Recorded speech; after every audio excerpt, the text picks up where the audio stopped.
계속하겠습니다. 객관주의 교수이론이 주로 강의법을 수업 실론을 쓰시는 분들한테 도움이 되는 이론들이었잖아요. 구성주의 교수이론은 협동학습, 바로 모둠 활동을 주로 하시는 선생님들의 수업 실현에 도움을 주는 이론입니다. 이 안에도 라이겔로스가 얘기한 대로 조직 전략, 전달 전략, 관리 전략으로 구분해 볼 수가 있을 거예요. 물론 각 이론은 그 각 요소를 다 가지고 있습니다. 하지만 상대적으로 강한 부분을 가지고 나눠보면 인지적 도제교수법, 상호적 교수, 상황학습 이론은 전달을 어떻게 할 것인가에 대한 전달 전략을 얘기를 하고 있어요. 학생들에게 어떻게 전달을 할 것이냐. 조나센의 구성주의 학습 환경 설계, 시피류의 인지적 유연성 이론, 정착적 교수는 내용 조직을 어떻게 할 것이냐라는 조직 전략을 얘기를 주로 하고 있어요. 그 다음에 수업 프로그램을, 바로 수업 방법을 어떻게 1시간 동안 관리할 것이냐에 대한 관리 전략을 주로 얘기하고 있는 게 바로 문제중심 학습과 자원 기반 학습입니다. 요거는 사람마다 좀 다를 수 있어요. 그냥 저희가 봤을 때 주안점을 이걸로 본다라는 정도로만 이해하시고 절대적인 기준이다라고 생각하실 필요는 없어요. 각 항목마다 조직 전략, 전달 전략, 관리 전략을 다 갖고 있다고요. 그러니까 상대적으로 나는 이거는 전달 전략을 더 중요하게 생각한다고 봐라는 관점이죠. 자, 인지적 도제교수법을 들어가면 되게 어떻게 생각하냐면 모델링, 코칭, 스캐폴딩하고 굉장히 추상적으로 생각을 하세요. 그래서 못 쟀는데? 아니 그렇게 한다고요. 그렇게 생각을 하시는데 그러지 마시고 구석기 시대 구석기인이 돌도끼 만드는 법을 가르치는 과정을 한번 생각해 보시자고요. 아빠가 아들한테 돌도끼 가르치는 법을 한번 생각을 하시자고요. 그러면 아빠가 봅니다. 돌을 사이즈를 적당한 걸 딱 골라요. 딱 골라서 이거를 이렇게 한번 내려치고 잡아갖고 반대로 내려치고 그래서 나를 세워요. 그래서 하면서 보라고 합니다. 애한테. 그럼 애가 봤어요? 해서 이제 하라고 해요. 그러면 돌 가지고 막 어줍지 않게 이렇게 해서 막 이렇게 깨려고 합니다. 근데 그렇게 하면 다치거든요. 그러면 한 다음에 이거를 손을 이렇게 잡으라고 교정을 해줘요. 처음에 아빠가 돌을 한번 깨준 게 바로 모델링이에요. 시범 보여준 거라고요. 그렇지 않습니까? 두 번째는 돌을 깨서 하려고 하는데 잘못 잡은 거 같고 손 다칠까 봐 그렇게 하면 안 된다라고 하잖아요. 그게 코칭이에요.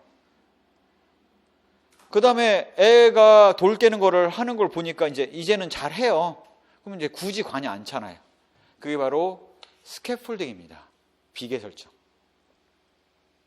그래서 뭐 누가 관찰해서 이론 정립이 안 됐다 뿐이지 이 인지적 도제교수법은 중세 장인에서부터 나온 게 아니에요. 책에는 중세 장인이 이런 식으로 가르쳤다 이러면서 인지적 도제교수법은 중세 장인부터 역사를 찾는데 인간의 본성상 교육은 구석기인의 돌 깨는 법을 가르치는 것도 이렇게 가르칠 수밖에 없었다고요. 자, 그래서 모델링을 했을 때 그러면 교사인 아빠가 돌도끼를 깨는 걸 했지 않습니까? 그러면 애들은 뭐 하고 있었을까요? 열심히 살펴봤겠죠. 아, 저렇게 깨는 거구나 하고 봤을 거 아니겠습니까? 탐색을 했을 거예요. 코칭을 해줬어요. 아, 손 그렇게 잡으면 손가락 나간다. 그렇게 잡지 말고 이렇게 잘 잡아 라고 해주면 애들은 어떻게 했을까요? 아, 손을 이렇게 잡아야 되는 거구나 하고 명료하게 알았을 거예요. 비계를 맨 처음에 많이 도와주다가 뒤에서 끌어안고 손으로 내리치는 것까지 다 해주다가 나중에 가면 이제 혼자 해봐라고 하면서 하게 되면 반성적 사고를 하겠죠. 아, 내가 처음엔 이렇게 잡아서 잘못해서 혼났는데 이렇게 도움이 줄면서 내가 이렇게 혼자 잘할 수 있게 되었구나라고 익히는 게 인지적 도제교수법이죠. 결국 그런 과정을 통해서 아이는 돌도 깨는 법을 배울 뿐만 아니라 어떻게 해야지 돌을 효율적으로 깰지도 배우지 않습니까? 바로 메타인지적 지식과 기술을 습득하는 거죠. 이런 얘기를 해요.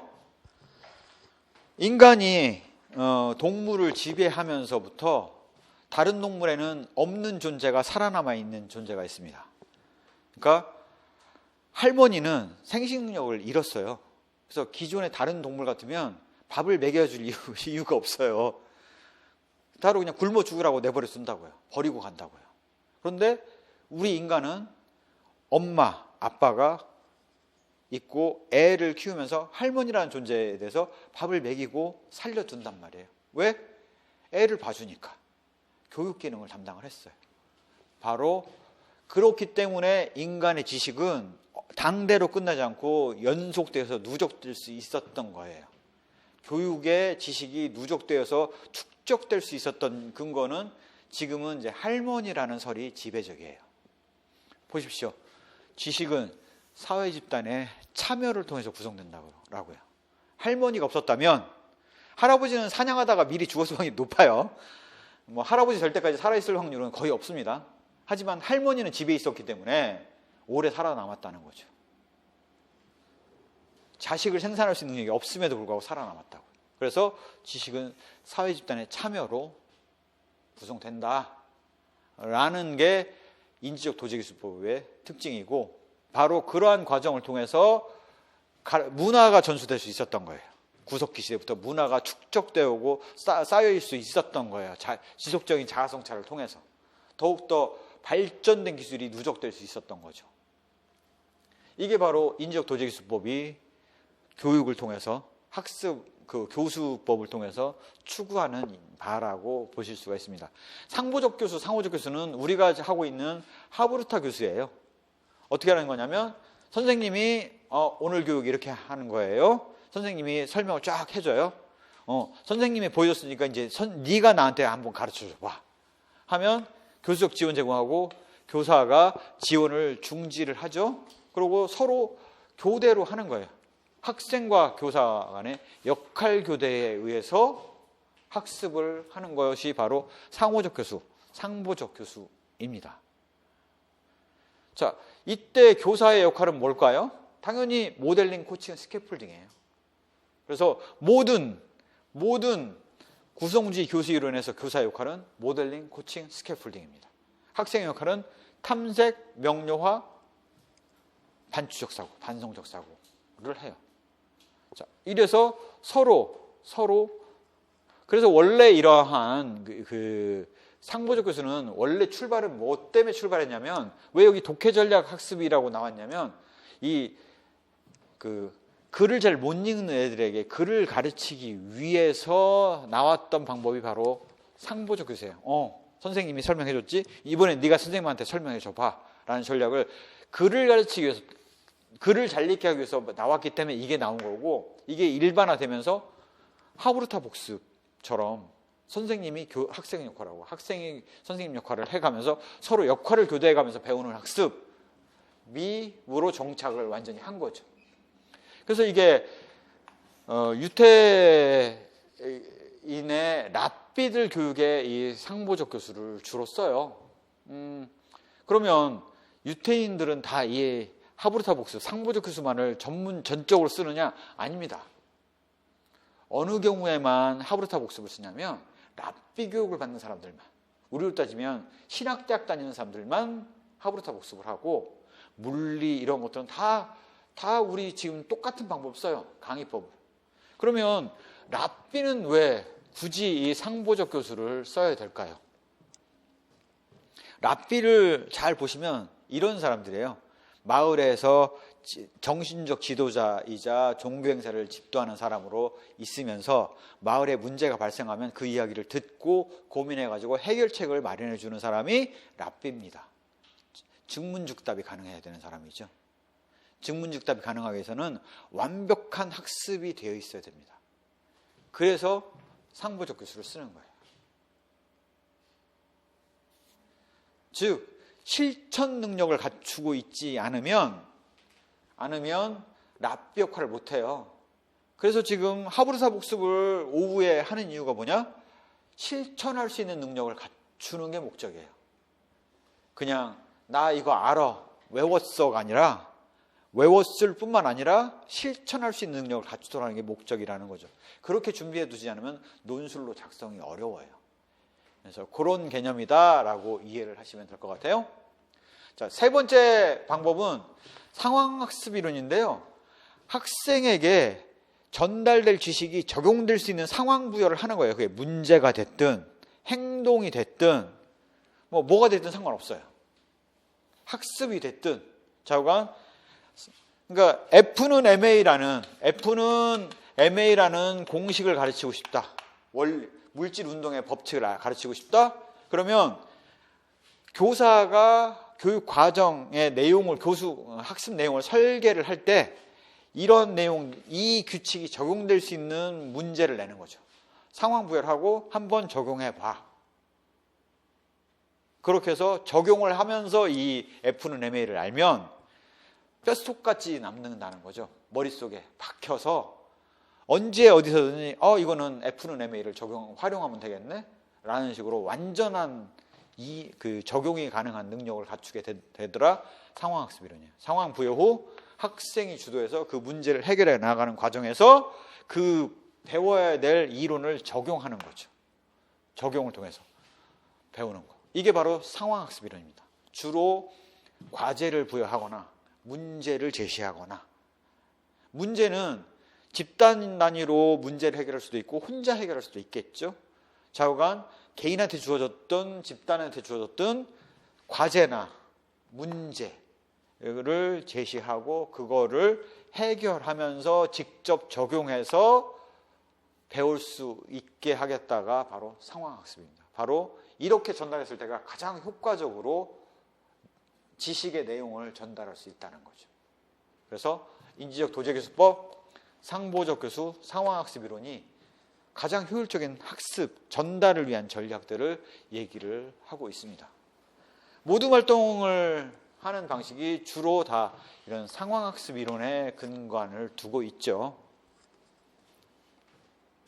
자, 지식의 내용을 전달해야 되는데 과거의 객관주의 교수 이론은 절대 진리고 선생님의 엄선한 지식만 전달하면 됐어요. 그런데 이제는 아니에요. 절대 진리라는 건 존재하지 않고 사람마다 추구하는 진리가 달라요. 상대 진리예요. 그러니 중요한 건 뭐냐면 어떤 지식을 전달할 수 있도록 엄선할 것이냐가 교사 입장에서는 굉장히 중요해요. 과거에는 내가 그냥 정한 진리를 전달만 했으면 됐어요. 근데 사람마다 다르다 보니 학생들 입맛에 맞는 진리를 잘 구성해서 하지 않으면 주어진 시간에 전달할 수 있는 방법이 없다고요. 그래서 학습 환경을 설계하는 게 교사의 가장 주된 임무가 돼버렸어요. 과거에는 내가 엄선한 지식, 교과서에 있는 지식을 그냥 전달하면 됐으니까 나는 전달에 초점을 뒀지 내용 구성에는 초점을 안 뒀어요. 근데 이제는 내가 어떤 지식을 전달할 걸로 고를 건지 뺄 건지가 대단히 중요해진 거죠. 그래서 기본적인 학습으로는 모델링, 코칭, 스캐폴딩이라는 학습 방법을 택해요. 모델링을 할 때 학생은 탐색하고, 코칭을 할 때 명료하고, 스캐폴딩을 할 때 반추적 사고, 반성적 사고라는 건 똑같아요. 자, 그럼 환경 구성에 뭐가 다르냐? 뭐를 해줘야 된다고 봤냐? 크게 두 가지예요. 크게 두 가지인데 하나가 과제, 그 다음에 도구를 선생님이 설계를 해야 된다라고 보는 게 구성지 학습환경 설계예요. 그럼 과제 유형 안에는 보면 첫 번째가 문제를 줄 수가 있고 관련 프로젝트를 선생님이 부여를 하겠죠. 그거에 대한 이해를 돕기 위해서는 관련 사례를 제공할 거예요. 마을 환경에 문제를 냈다. 그럼 관련 사례로서 쓰레기가 길거리에 넘쳐나가는 사례들을 인도의 사례를 사진으로 제시를 할 거라고요. 이것들을 해결하기 위한 부가적인 정보자원도 얘기를 하겠죠. 쓰레기의 유형에는 뭐가 있고 이런 정보자원을. 이게 바로 과제와 관련된 내용이에요. 문제, 관련 사례, 부가정보. 이게 과제로서 선생님이 제공하는 내용이에요. 그 다음에 도구가 뭐가 있었냐면 인지도구, 대화해석도구, 사회적 맥락 지원인데 인지도구라는 게 뭐냐면 현미경이에요. 세포를 관찰하려면 현미경이 있어야지 관찰할 거 아닙니까? 돋보기가 있어야지 땅에 있는 그 나뭇잎의 뒤에 있는 수맥의 통로를 볼 거 아니에요. 그래서 그런 돋보기, 현미경이 바로 인지도구입니다. 컴퓨터 수업을 하려면 컴퓨터를 제공해 줘야죠. 대화해목 도구예요. 협동학습을 기본 전제로 하기 때문에 발언 막대기, 칭찬 막대기 이런 것들을 제시를 해줘야지 애들이 그걸 가지고 꼬이지 않고 회의를 하고 내용을 정리해서 낼 거 아니겠습니까? 그래서 대화 해석 도구가 필수적이에요. 그 다음에 문제가 주어졌는데 그 문제가 필요하다라면 관련 공무원한테 가서 인터뷰도 할 수 있어야 되잖아요. 관련 전문가를 찾아가서 인터뷰를 할 수 있어야 되고 선생님이 그것들의 섭외를 사전에 다 해줘야 되지 않습니까? 아이들 쫓아가서 저희 물 정화하는 거 보고 싶은데요 라고 말하면 들어줍니까? 안 들어주죠. 바쁜데 누가 애들 상대하고 있어요. 하지만 선생님이 저 어느 학교 교사인데요. 아이들 가는데 좀 협조 좀 혹시 해주실 수 있나 좀 부탁을 드리려고 전화를 드렸습니다. 아, 예, 보내세요. 협조해드릴게요. 라고 하면 해주잖아요. 아이들이 전화하면 안 받잖아요. 선생님이 전화하면 해주지 않습니까? 바로 사회적 맥락적 지원을 선생님이 제공을 해줘야 되는 거죠. 사전 협조를 요청을 하고 예약을 하고 선생님이 몇 월 며칠 몇 시에 어떤 선생님이 계시는데 그분 찾아갈 수 있도록 선생님이 해놨거든. 너희들 구청에 몇 월 며칠 몇 시까지 가서 인터뷰 해봐, 면담해봐 라고 알려주지 않습니까? 그게 바로 사회적 맥락적 지원이에요. 교사가 이거를 다 설계해서 해줘야 된다고요. 뭐? 과제, 관련 사례, 부가 정보를 사전에 계획을 하고 맞아, 이번에는 마을환경 문제를 내보자. 인지도구, 대화해몽도구, 사회적 맥락적 지원도 그러면 공무원이나 내지는 뭐 대학 교수님 중에 환경 전문 하시는 교수님 중에 인터뷰할 수도 있겠네. 사전에 협조 부탁을 해야지가 돼야 되는 거죠. 인지도구, 대화해몽도구, 사회적 맥락 지원이 바로 도구 요소입니다. 이거를 6개로 외우려고 그러면 답이 안 나와요. 근데 과제, 도구로 이해를 해놓고 외우면 6개가 2개밖에 안 되는 거죠. 과제, 관련 사례, 부가정부, 인지도구, 대화해몽도구, 사회적 맥락적 지원으로 도구. 이해하면 6개가 아니라 2개로 외워지는 거죠. 그렇게 할 수밖에 없어요. 선생님 입장에서 딱 교사인데 내가 모둠 활동을 만들어야 돼. 그럼 내가 뭘 해야 되지?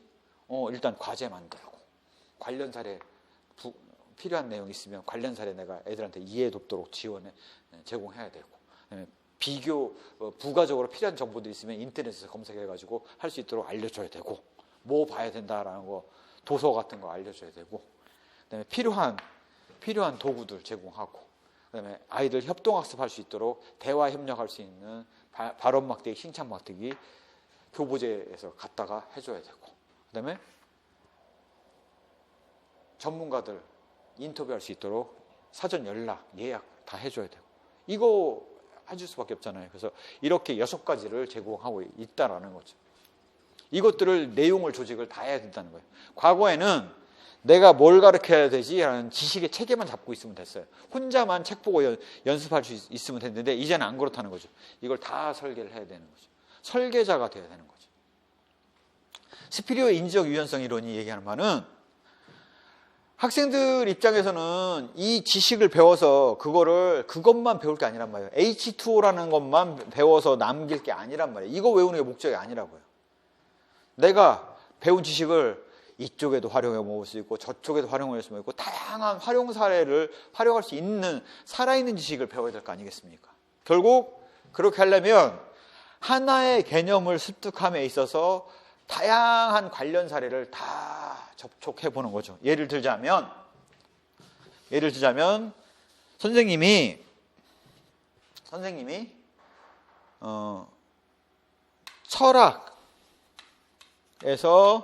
철학에서 근대 철학을 기반으로 하고 있는 것이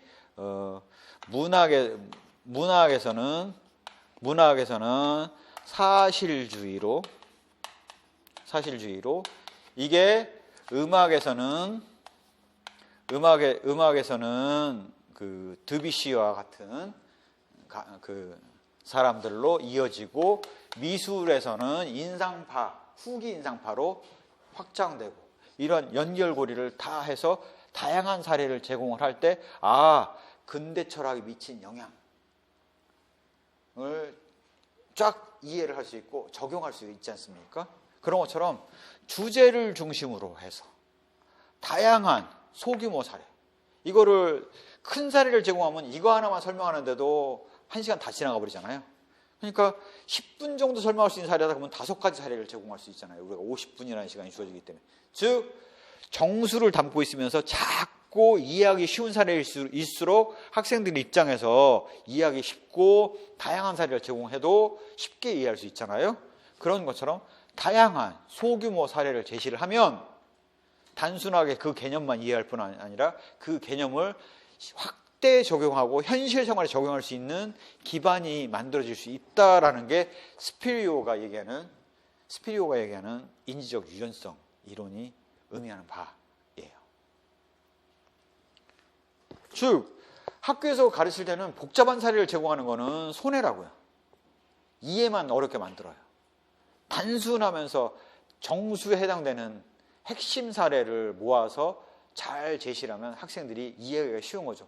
포유류 얘기할 때, 어류 얘기할 때 전형적인 비사례에서 왜 항상 고래를 얘기합니까? 항상 제일 이해하기 쉽고 제일 단순하고 제일 정수잖아요. 그런 거예요.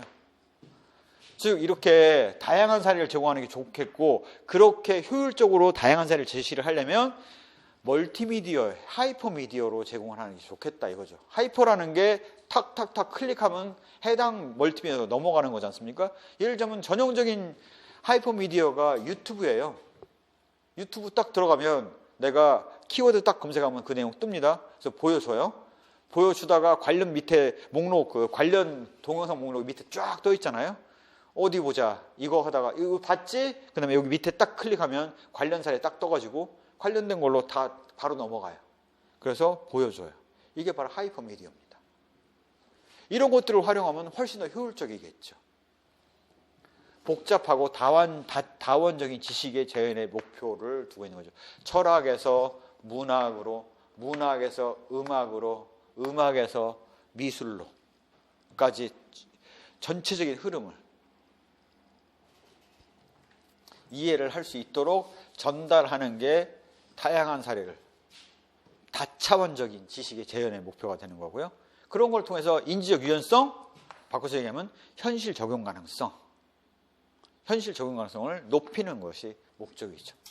이런 게 인지적 유연성 이론이 얘기하는 바고요. 즉 수업을 할 때는 정수에 해당되는 다양한 사례, 소규모 사례를 제시를 하라는 거예요. 이게 스피리오 인지적 유연성의 핵심 이론이죠. 반면 정착적 교수 이론이 얘기하는 바는 인간은 인지 도식 안에 이미 들어가 있는 지식이 있잖아요. 선수학습을 통해서 배워놓은 지식이 있단 말이에요. 그거를 정착적 교수에서 얘기하는 정착적 지식이라면 내 머릿속에 들어가 있는 지식을 정착된 지식이라고 얘기를 하는 거예요. H2O가 물이다라는 것들은 이미 내 머릿속에 들어가 있는 정착된 지식이에요. 그러면 새로 배울 때 내 머릿속에 들어가 있는 지식과 연결을 지어주면 훨씬 더 쉽게 배우겠죠. 생짜로 없었던 개념을 새로 집어넣으면 되게 오래 걸려요. 근데 있었던 개념에 연결해서 새로 해주면, 연결해주면 더욱더 이해하기 쉽지 않습니까? 그게 바로 정착적 지식을 활용을 하자라는 거예요. 그럼 어떻게 하면 내 정착적 지식을 활용을 잘할까? 어떻게 하면 학생들에게 그 정착적 지식 활용을 잘하도록 만들까? 바로 스토리텔링 방식으로 이야기를 전개하는 거죠. 어떻게 되는 거냐? 이런 겁니다. 자, 토끼와 거북이가 있는데 거북이가 용양을 위해서 육지로 여행을 왔어. 그 과정에서 문제를 푸는 거야 라는 상황. 그러면 내가 거북이라는 주인공의 감정이입이 돼서 과제를 접하고 그 과제를 풀어서 토끼가 있는 자리를 낸 단서를 획득하고 이거 과정을 풀어나가면서 용왕에게 토끼를 데려가는 걸로 완료가 되면 학습이 끝나도록 만드는 거죠. 그러면 내가 알고 있었던 기존 지식을 이용해서 내가 알고 있던 수의 개념을 이용해서 토끼를 데려가기 위해서 덧셈, 뺄셈, 곱셈, 나눗셈이라는 사칙 연산을 배워나가는 과정을 거치는 거죠. 이게 바로 정착적 교수가 전형적으로 흘러나가는 겁니다. 그래서 과거에는 컴퓨터가 나오기 전에는 그 상호작용하는 동작이 되는 비디오 디스크를 이용했어요. 동영상을 이용했다는 거죠. 세서미 스트리트에서 나온 동영상 같은 걸 이용을 했어요. 근데 이제는 컴퓨터 게임이 나왔잖아요. 동영상 이용할 필요가 없는 거예요. 아예 게임을 만드는 거예요. 그러면 거북이가 토끼를 찾으러 가서 토끼를 데려와서 용왕을 살리기 위해서 모험을 진행하면서 산수를 배우는 거죠. 수가 무슨 개념인지를 배우고, 덧셈이 무슨 개념인지 배우고, 집합이 무슨 개념인지 배우고, 와 같은 걸 배워나가는 게 바로 정착적 교수가 추구하는 바입니다. 스토리텔링을 통해서 맥락에 있어서의 필요한 지식들을 배워나가는 방식이죠. 학생 간의 협력, 활발한 참여를 유도할 수 있다는 게 장점이죠. 왜? 마치 게임처럼 진행이 되니까. 옛날 이야기를 듣듯이 진행이 되니까 학생의 참여를 유발할 수 있고요. 지식의 사회적 구성에 도움이 되죠. 문제 해결 능력을 개발할 수 있어요. 왜? 이거를 문제를 해결을 해야지 다음 단서를 넣고 토끼를 찾아가죠. 전이가 활발할 수가 있습니다. 이게 바로 정착적 교수가 추구하는 거예요. 동작적인 상호작용하는 그 비디오 디스크 이용한다. 그거는 그냥 하나의 매체일 뿐이에요. 중요한 건 뭐냐? 스토리텔링 방식. 감정이입이 돼서 마치 내가 주인공이 돼서 모험을 떠나는 것처럼 하는 게 정착적 교수. 그래서 자기가 이전에 알았던 지식을 기반으로 해서 새로운 지식을 습득하고 풀이해 나가면서 목표 달성을 해나가는, 마치 롤플레잉 게임을 하듯이 하는 게 정착적 교수다. 이러려면 선생님이 준비를 많이 해야 되겠죠. 사전에 스토리보드 다 짜야 되고, 여기서는 어떤 걸 과제로 낼 건지 이런 것들 다 만들어 나가야 되잖아요. 그래서 이게 쉽지는 않아요. 하지만 이렇게 했을 때 정말 학생들이 지식을 머릿속에 담는 정도가 아니라 그걸 활용하는 능력까지, 적극적으로 참여해서 활용하는 능력까지를 키울 수 있다는 게 정착적 교수가 의미하는 바이죠. 문제중심 학습에서 의미하는 바는 바로 관리하는 방식인데요. 바로 문제를 내되 이 문제는 비구조적인 문제, 정답이 없는 문제를 내는 거예요. 마을 환경 문제처럼 정답이 없는 문제를 주면 학생들이 어떻게 하게 되냐면 그 문제를 보고 문제가 제시가 되면 그거를 해결하는 과정을 통해서 그거를 발표를 하죠. 이렇게 해결했습니다. 그럼 선생님이 요약 정리를 해주면서 문제 해결하는 과정에서 많은 것들을 배우게 되는 거죠. 이런 것이 문제중심 학습입니다. 그러니 이 문제는 소집단 협동학습을 할 수 있어야 되니 혼자서 풀 수 있는 문제라면 그거는 문제가 안 되는 거죠. 정답이 있는 문제라면 같이 활동할 이유가 없는 거죠. 그래서 비구조적이고 정답이 없고 혼자서 해결할 수 없는 어려운 문제여야 되고, 그게 교육적 의미를 가지려면 현실 적용한 가능한 문제여야 되는 거죠. 복잡한 비구조적 문제, 가설 연역적인 추론을 통해서 문제를 해결하고 자기가 주도해서, 즉 선생님의 문제 해결하기 위해서 문제만 딱 줬지 그걸 어떻게 해결해라는 해결 방안을 제시해 주지는 않죠.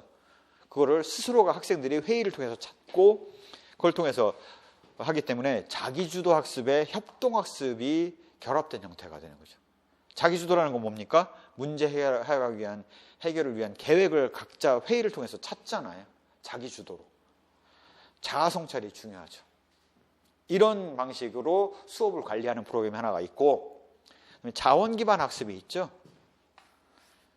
즉 이런 겁니다.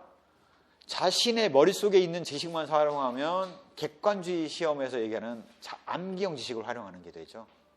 그게 아니라 자신이 아닌 타인 내지는 책에 있는 정보와 같이 자기가 활용 가능한 모든 자원을 활용해서 문제 해결할 수 있는 능력을 키우는 게 자원 기반 학습이 추구하는 바죠. 주로 과제를 제시하면 과제가 제시되면 그 과제와를 해결하는 데 필요한 관련된 거의 모든 정보를 파악을 해보죠. 도서관에 가서 책도 뒤져보고 인터넷도 뒤져보고 아는 선배한테 물어보기도 하고 동료한테 또 혹시 아는 사람 있는지 물어보기도 하고 해서 정보를 수집하고 모아진 정보를 해서 옥석을 가려서 바람직한 정보를 적용을 해서 문제 해결하는 것이 바로 자원 기반 학습의 전형적인 모습입니다. 학습자가 이런 걸 통해서 알게 되는 거는 내가 모르고 설사 모르고 있다고 하더라도 정보를 찾아보면 내가 알 수 있는, 내가 활용 가능한 거의 모든 자원을 활용해서 정보를 파악하면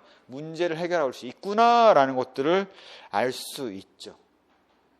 잘 보시면 현대의 모든 사람이 하는 일이 뭐냐라는 것들을 생각해 보면 딱 이 자원을 기반으로 해서 문제 해결을 하는 게, 업무 해결을 하는 게 목표예요. 교사로서의 과제가 뭡니까? 학생들을 잘 가르치는 업무죠. 회사원의 과제는 뭐예요? 주어진 업무를 처리를 해서 돈을 버는 거죠. 공무원의 목표는 자신에게 주어진 업무를 법에 따라서 어느 누구도 불공평함이 없이 해결해 주는 게 공무원의 과제인 거죠. 딱 자원 기반 학습에서 배운 기법들은 고스란히 어느 누가 됐든 업무 처리하는 기법인 거예요. 주어진 업무 처리하는 기법. 그러니 누구나가 거치는 업무 처리하는 방법을 왜 학교에서 가르치지 않냐는 거죠. 당연히 가르쳐야지.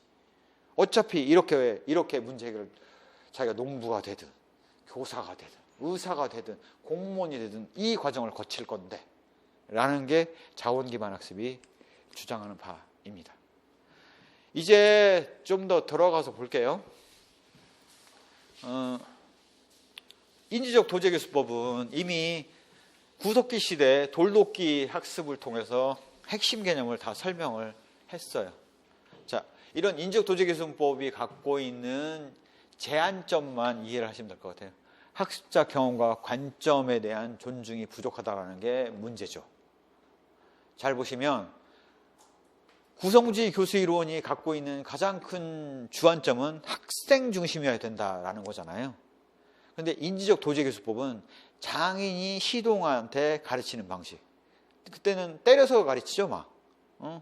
이렇게 하는데 왜 안 했어 하면서 때리고 하지 않습니까? 바로 학습자 경험과 관점을 존중하지 못하는 것이 인지적 도제교수법이 갖고 있는 가장 큰 한계점이죠.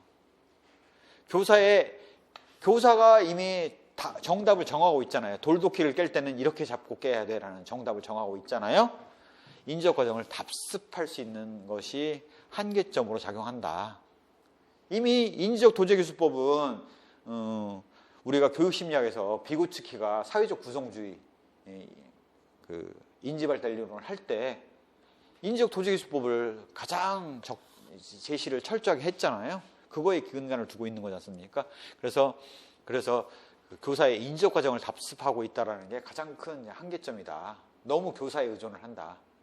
원래 취지는 학생 중심으로 가자는 건데 그게 좀 한계라고 볼 수가 있죠. 상보적 교수. 펠린서와 브라운의 상보적 교수. 이거는 과거에는 이 이름을 안 집어넣었어요. 근데 점차 누구의 무슨 이론을 물어보는 추세다 보니 펠린서와 브라운의 상보적 교수. 이미 교사와 학생의 역할교대 수업, 하브르타 복습으로 다 느낄 수 있어요.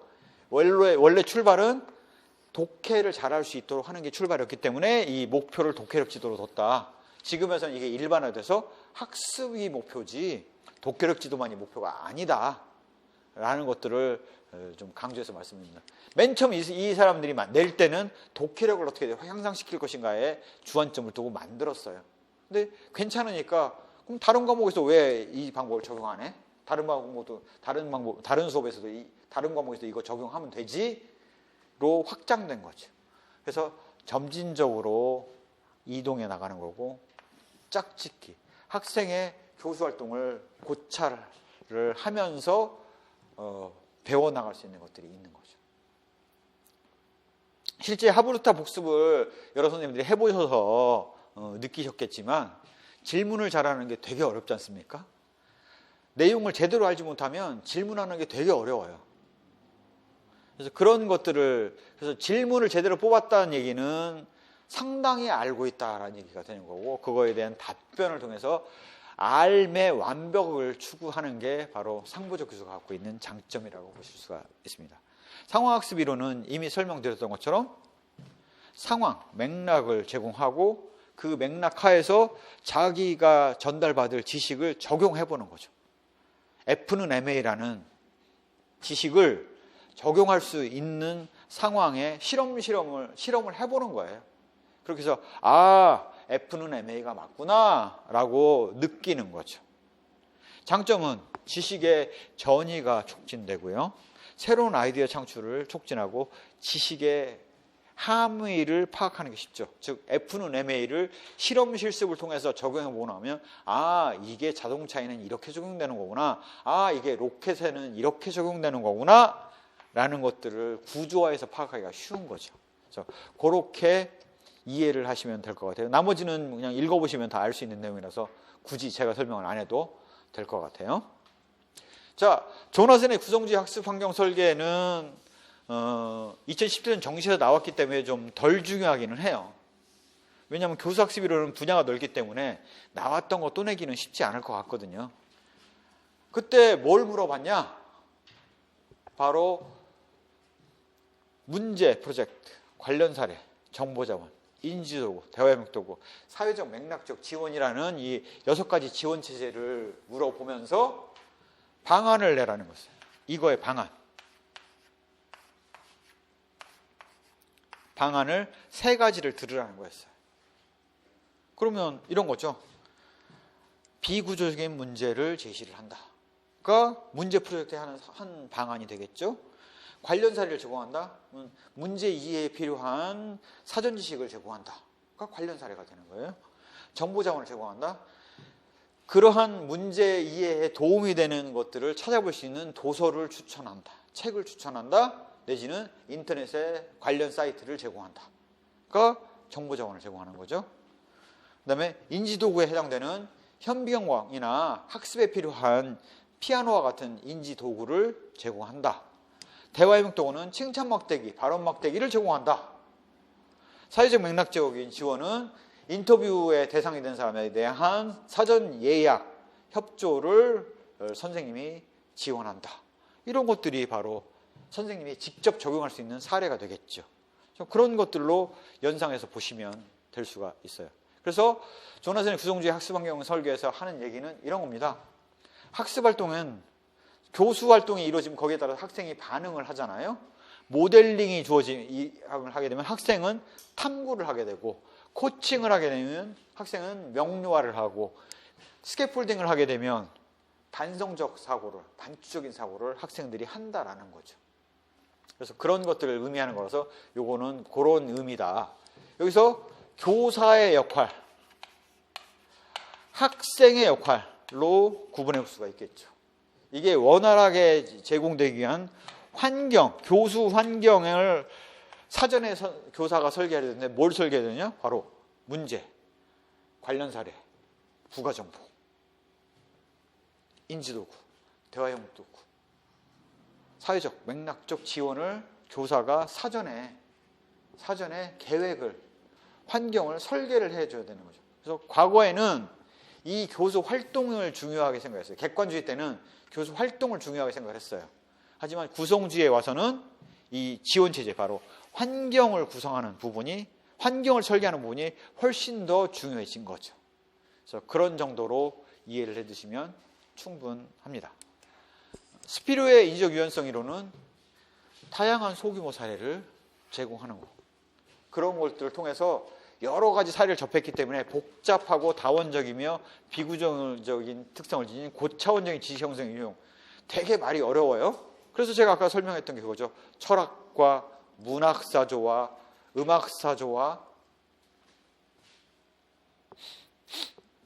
음악사조와 미술사조를 같이 연결지을 수 있는 사례를 제공을 하면 그 당시 철학이 어떤 의미가 있었는지를 더 입체적으로 이해할 수 있다는 거죠. 그래서 이거를 현대에 어떻게 적용할지를 물어봐도 학생들이 답변하기가 쉽다는 거예요. 철학만 얘기했을 때는 이걸 어떻게 적용할지 전혀 감을 못 잡고 있다가 그게 당대의 문학에, 음악에, 미술에 어떻게 적용되었는지를 알므로써 철학을 적용하는 방법을 알 수 있다는 것들을 설명을 드렸었죠. 한계는 다양한 소규모 사례를 지식하다 보니까 지식이 사회적으로 어떻게 구성되는지를 얘기할 수 있는 시간이 없죠. 예를 들자면 뉴턴의 물질운동의 법칙이 나타나게 된 배경을 이 스토리텔링식으로 얘기를 하면 학생들이 이해가 쉬울 텐데, 이 스피로 인지적 유연성 이론을 따른다면 뉴턴의 물질운동 법칙이 분패에 적용된 경우, 자전거에 적용된 경우, 자동차에 적용된 경우, 이것들을 각각의 사례를 설명하다 보니까 사회 전반적인 구성의 흐름, 역사적인 흐름을 이해하는 데는 한계를 갖고 있는 거죠. 구조적 지식이나 초보적 단계 지식을 포함해서 다양한 학습 상황에는 적용이 불가능하죠. 소규모 사례다 보니까 아주 초보적인 사례들이 다뤄질 거 아니겠습니까? 예를 들어서 자전거의 작동 원리를 아는 것들은 초보적인 과제라면 궁극적으로 자전거가 아니라 자동차의 엔진의 작동 원리라는 건 굉장히 복잡한 사례가 되겠죠. 그래서 그런 게까지 확장해 들어가기에는 시간적인 여유가 없다는 거죠. 개별학습 위주로 사용된다는 게 바로 스피로 인지적 유연성이론은 주로 개별학습에 주로 사용된다는 거죠. 학교학습에 사용되기보다는. 그래서 그렇게 이해를 하실 수가 있죠. 정착적 교수는 스토리텔링 중심이라는 거. 이때 지금은 게임이 컴퓨터 프로그램을 통한 게임이 적용되지만 그 옛날에는 그게 없었기 때문에 동영상을 해서 이 동영상 틀어주고 그 다음에 저 동영상 틀어주고, 그래서 이렇게 보시면 될 것 같아요.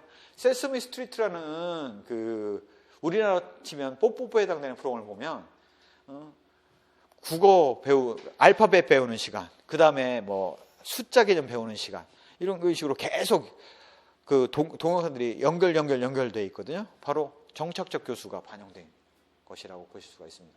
그러면서 뭐 버디가 어떻게 하고 뭐 쿠키몬스터가 어떻게 하고 이런 스토리텔링 중심으로 뭘 하고 하는 것들이 다 나오거든요. 바로 스토리텔링 중심의 정착적 교수가 반영된 있다라고 이해를 하시면 쉬우실 것 같아요. 장점은 스토리텔링의 상황에 주어지지 않습니까? 이야기라는 상황이 주어지잖아요. 그 상황에 맞는 학습이 이루어지기 때문에 맥락 학습이 이루어지게 되고요. 학생 입장에서는 활발한 참여를 하게 되죠. 재밌잖아요. 옛날 이야기에 내가 마치 주인공이 된 것처럼 활동을 하니까요. 그래서 사회적 맥락적인 지식의 구성을 다뤄줄 수 있다는 게 가장 큰 장점입니다. 그런 정도만 이해를 해주시면 될 것 같아요. 결국 배운 지식을 상황에서 적용해서 활용하는 방법들을 중심으로 이야기가 전개가 되기 때문에 지식의 전이를 잘할 수 있다는 게 가장 큰 장점이기도 합니다. 그래서 그렇게 흐름을 이해를 해두시면 이해가 용이하실 겁니다. 문제중심 학습의 문제는 과제를 내서 상황 부여를 할 때 가장 좋은 방법은 바로 과제인 문제를 내는 거죠. 이 문제를 어떻게 해결할 것인가에 대한 문제를 내는 겁니다. 가장 대표적으로 우리가 자율적 협동학습에 썼던 모형은 바로 마을환경 개선에 대한 해결 방안을 도출하는 문제였죠. 문제를 내면 거기에서 환경 개선을 위해 필요한 과학 지식도 배웠고, 물의 정화를 위해선 정화의 단계도 배웠고, 쓰레기 재활용을 통한 자원 재활용의 소중함도 배울 수가 있었죠. 문제를 내는 겁니다. 이러한 문제는 이질적인 소집단의 협동학습이 이루어지기 위해서 적어도 6명이 각자 역할을 나눠서 과제를 해결하기 위해서는 단순 무식하고 정답 있는 문제를 내서는 안 되죠. 구구단을 문제중심 학습으로 낼 수가 없죠. 그러면 그런 문제는 어떤 문제가 되느냐? 비구조화된 것. 실제적이고 관련성 있고 복잡한 문제라서 혼자서는 죽었다 깨나도 해결할 수 없는 문제여야 됩니다. 한마디로 얘기하면. 다른 지식과의 연결성이 높은 문제여야 돼요. 그래서 이러한 문제중심 학습을 썼을 때 가장 큰 장점은 선생님도 전혀 상상하지 못했던 해결 방안들이 나온다는 거예요. 학생들. 바로 창의력 발달에 대단히 유용하고요. 그 문제를 해결하는 과정에서 관련 지식을 배우지 않습니까? 그래서 지식의 전이가 높고 그 문제를 해결하고자 하는 성취 동기가 부여가 되기 때문에 학습 흥미의 유발이 굉장히 가능하고요.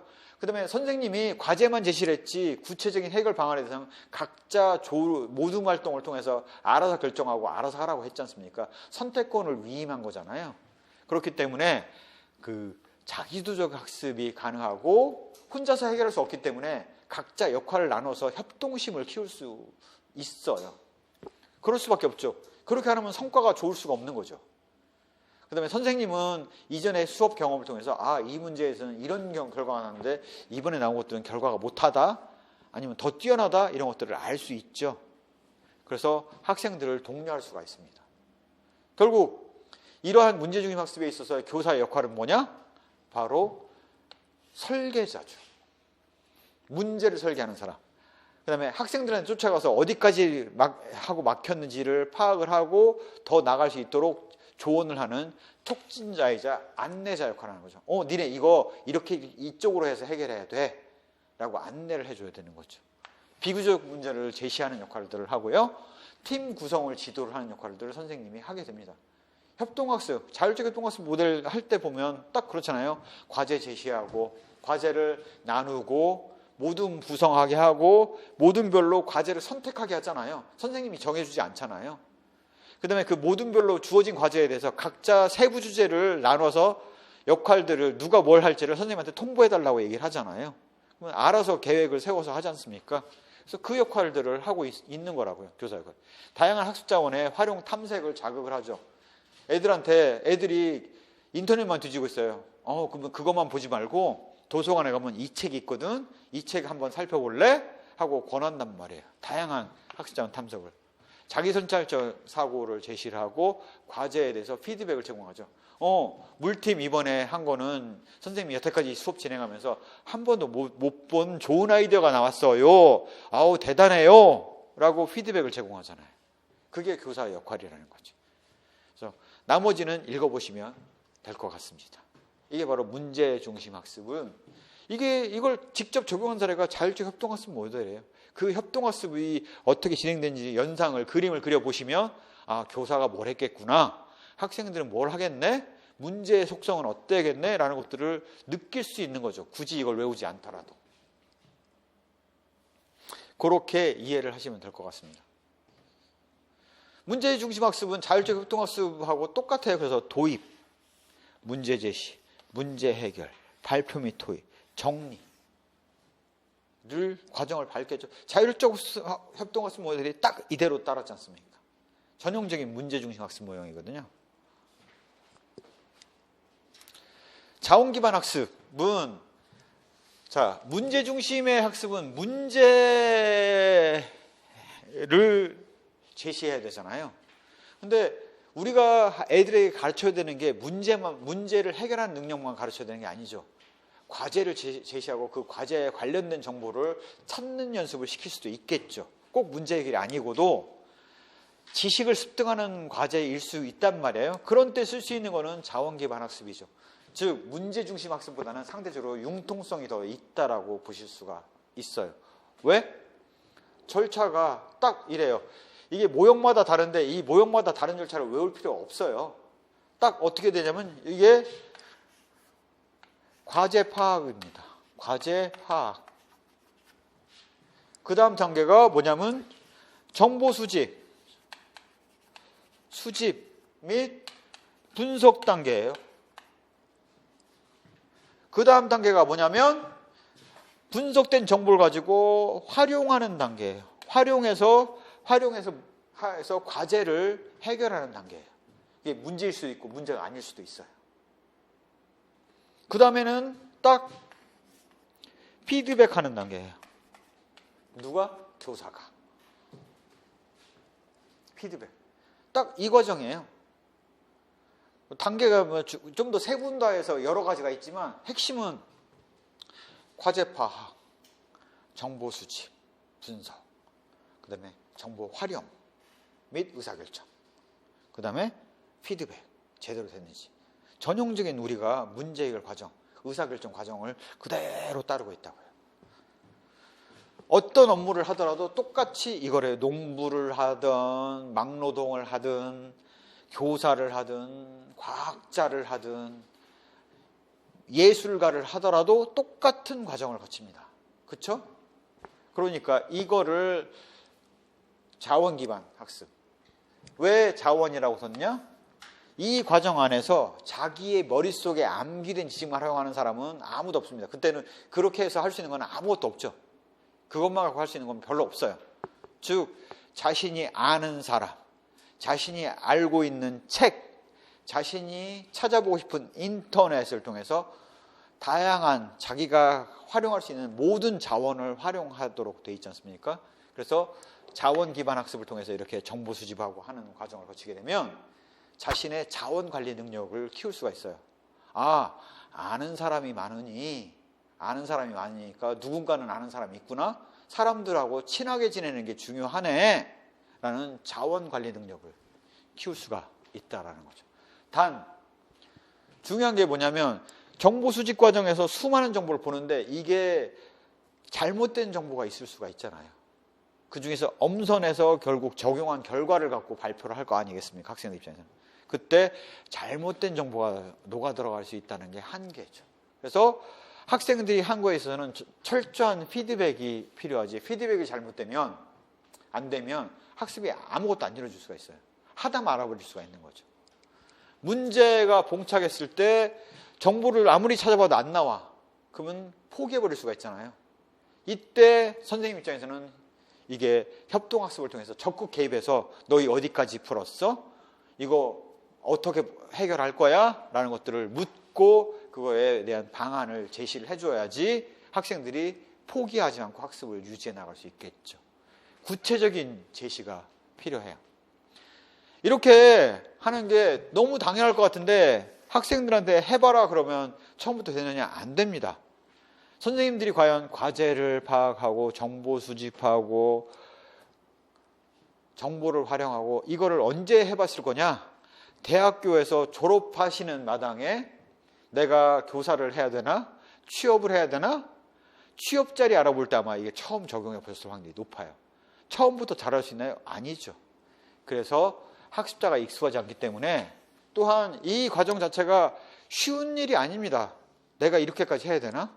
남들은 다 앉아갖고 선생님이 떠먹여주는 건 떠먹고 있는데 왜 내가 이렇게까지 해야 되지? 라는 저항감을 불러일으킬 수 있다.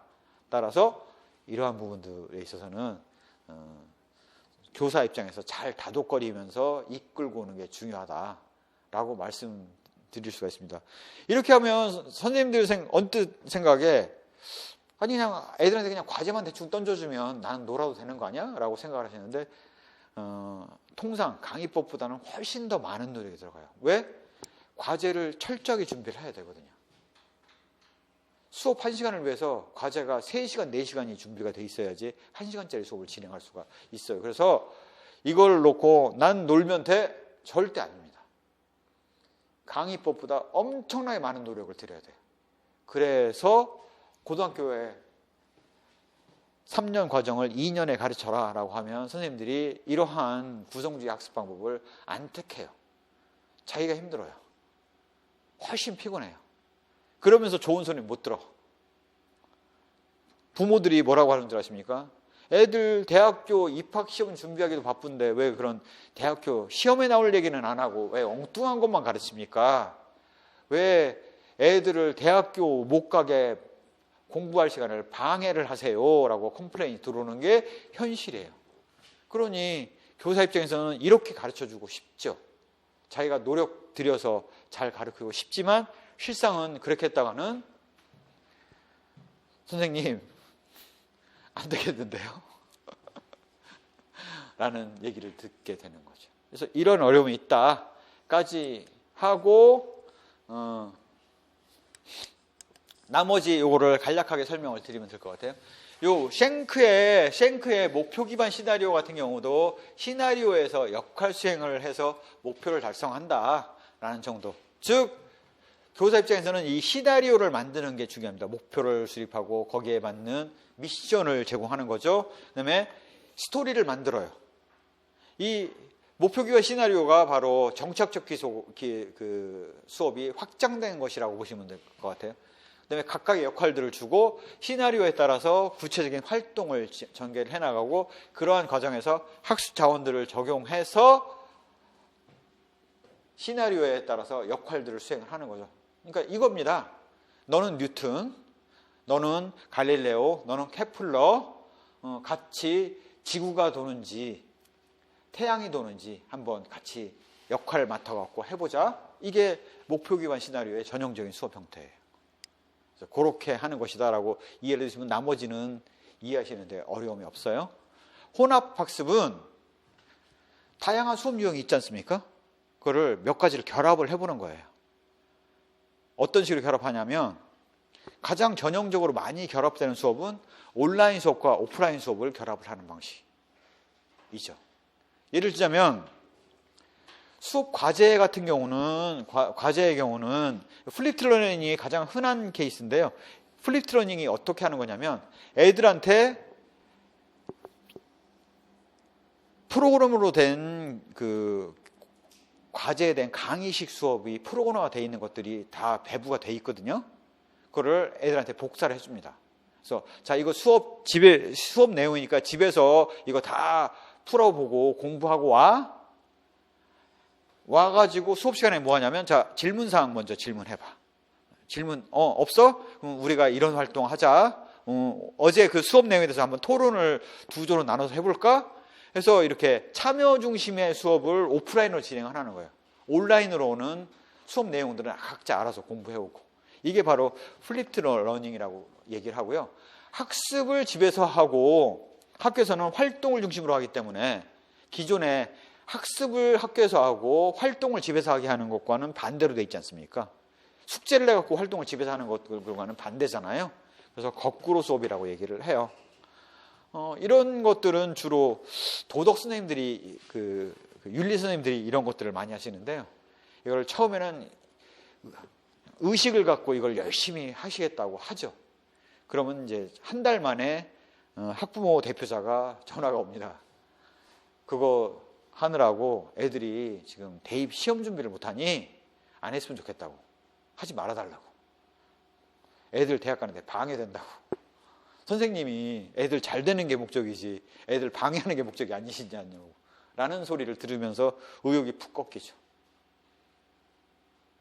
이게 현실이에요. 학교가 전.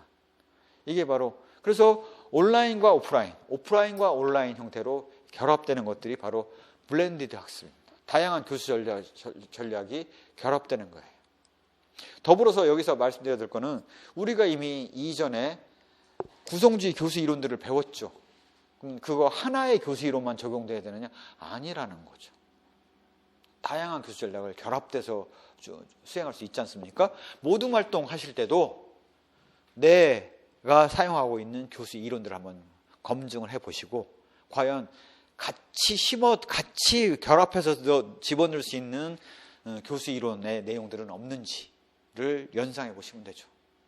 예를 들어서 문제를 제시를 하는데 그거를 스토리텔링 중심으로 한다든가 과제를 제시할 때 스토리텔링 중심으로 과제를 제시한다든가 하면 학생들이 친숙하게 받아들이고 참여의식이 높아지겠죠. 그래서 그런 것들을 쓰실 수가 있습니다. 나머지는 읽어보시면 될 것 같아요. 디지털 게임 기반 학습은 이미 정착적 교수에서 설명드렸던 것처럼 아예 학습을 게임처럼 만들어 놓은 거예요. 아이들이 게임 좋아하지 않습니까? 그 게임처럼 만들어 가지고 그 게임을 풀어나가는 과정에서 학습이 이루어지도록 만드는 거죠. 이미 말씀드렸던 것처럼 거북이가 토끼를 찾아 나서 가지고 문제 해결을 하면서 토끼에 대한 단서를 하나하나씩 확보하는 거죠. 그런 것이 바로 디지털 게임 기반 학습이고요. 부잔의 마인드맵은 기존에 아마 그 역사 선생님으로 유명한 그 선생님들이 있으실 거예요. 그래서 그런 선생님들에 대해서 그런 선생님들이 수업하시는 걸 보면 구조도 작성을 많이 합니다. 마인드맵으로 해서 구조도 작성을 많이 해요. 이들 간에 이렇게 관계가 있었고 조선시대 이성계가 나라를 세움에 있어서는 고려시대 공신들의 부패, 왕의 무력, 무능, 그 다음에 무신들의 겁난 이런 것들이 백성 생활에 피폐로 이어져 왔고 이런 것들이 영향을 줬다라는 구조도 작성을 많이 하세요. 그래서 이런 것들로 하는 것이 바로 마인드맵 방법이다라고 이해를 하시면 될 것 같습니다. 그래서 우리가 객관주의 교수 이론과 구성주의 교수 이론을 했고요. 다음 시간에는 이제 교육공학에서 매체 속성강을 하면서 이제 이게 짧기 때문에 바로 교육과정으로 들어가 보도록 하겠습니다. 예, 수고 많으셨습니다. 감사합니다.